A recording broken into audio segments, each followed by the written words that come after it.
You know, in every story, there's a moment. It's not usually loud, it's not dramatic. It's just one quiet step that's taken a little too far. So the day started like any other, really. Except it started with a routine, a new one. A pattern that had settled in so quietly, most people had just stopped noticing it was even there. By this point, seeing Tanae and Mira walking together, well, it wasn't strange anymore. It had kind of become part of the campus background. It's funny how quickly people adjust. And from just a little ways off, there was Rhea, walking by herself. She saw them. Of course she saw them. But this time, she didn't slow down. In class, the shift was even clearer. Mira no longer looked for the empty seat next to Tanae. She just took it. It wasn't a question anymore. It was an assumption. Rhea chose a seat a few rows back. Tanae glanced over once, but her attention was already buried in her notebook. And you have to understand, this wasn't avoidance. This was a decision. Later, with the group project, all those quiet little currents of change, they started to feel like a real force. Someone was about to take control. The project papers were all spread out on the table. You could feel that silent deadline hanging over them. And right there, in that small space, a new hierarchy was about to get locked in. Mira didn't wait to be asked anymore. Her hands just reached out, gathering the pages. "I already organized most of it," she said. Tanae just nodded. "Nice. That saves time."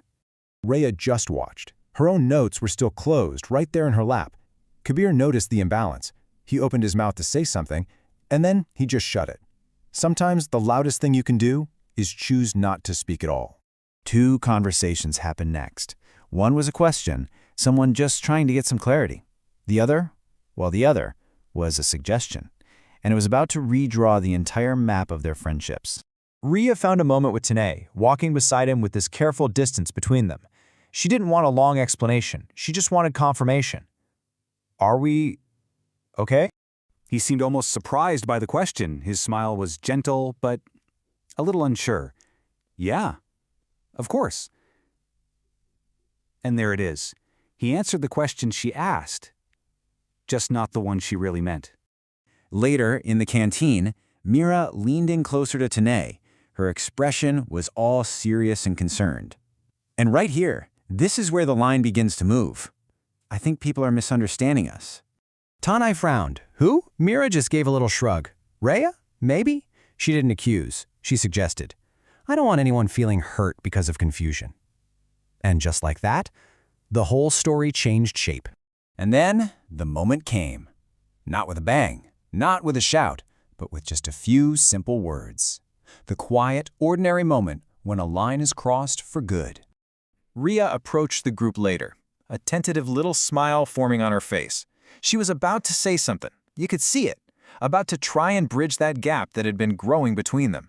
But before she could get a single word out, Tanae stood up. "Hey, Mira and I are heading out. We'll catch up later." You know, it wasn't what he said. It was who he said it to. Her smile froze for just a second. That was the line. So Tanae and Mira walked away together, leaving the others just standing there. The space between them all was visible now, undeniable. Kabir watched Rhea. Sana saw everything. What follows the crossing of a line isn't noise. It's a kind of profound quiet, the silence of acceptance. That evening, Rhea sat all by herself on a bench under the campus lights. And this was it.